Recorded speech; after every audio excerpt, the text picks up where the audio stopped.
یہ وہ مہینہ ہے جس میں نہ معلوم کتنے انسانوں کو جہنم سے آزادی عطا کی جاتی ہے اور کتنوں کے لیے جنت کے پروانے اور فرمان جاری کیے جاتے ہیں۔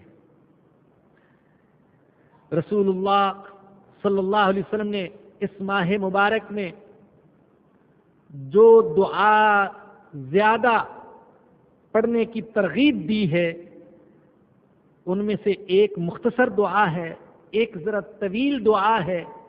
کوشش کیجیے گا کہ کیسٹ سے سن کر اس کو یاد کر لیں اور رمضان میں ان دعاؤں کا زیادہ سے زیادہ اہتمام فرمائیں۔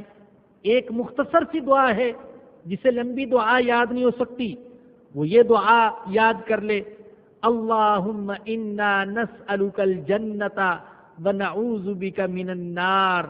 اے اللہ، ہم تجھ سے جنت کا سوال کرتے ہیں اور جہنم سے تیری پناہ مانگتے ہیں۔ ایک ذرا طویل دعا ہے، فرمایا کہ یہ دعا کیا کرو، اور دعا بڑی عجیب ہے، اللہم اعتق رقابنا من النار۔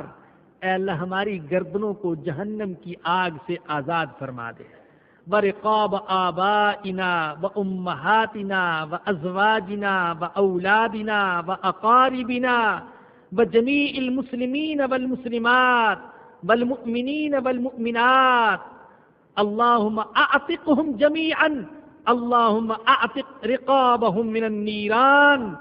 اے اللہ، ہماری گردنوں کو جہنم سے آزاد کر دے، ہمارے آبا کی گردنوں کو، باپ دادا کی گردنوں کو، ہماری ماؤں کی گردنوں کو، ہماری بیویوں کی گردنوں کو، ہماری اولاد کی گردنوں کو، ہمارے رشتہ داروں کی گردنوں کو، اے اللہ سارے مسلمانوں اور سارے مومنوں، خواہ وہ مرد ہوں یا عورتیں، ان سب کی گردنوں کو اے اللہ آزاد فرما دے، اور اے اللہ ان سب کی گردنوں کو تو آگ سے آزاد فرما دے۔ تو اس دعا کا اہتمام کیا جائے، اور شب قدر میں اللہ کے نبی نے جس دعا کے پڑھنے کی تلقین فرمائی وہ یہ کہ اللہم انک عفو تحب العفو فاعف عنی۔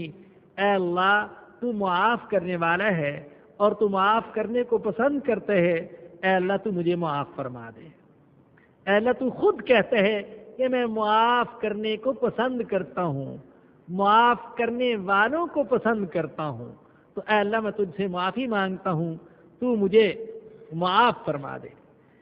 تو بھئی اس مہینے کا انتظار کیجئے، اس رات کا انتظار کیجئے، اپنے دل میں شوق اور جذبہ پیدا کیجئے، کس شوق اور جذبے کی بھی اللہ کے ہاں بڑی قیمت ہے۔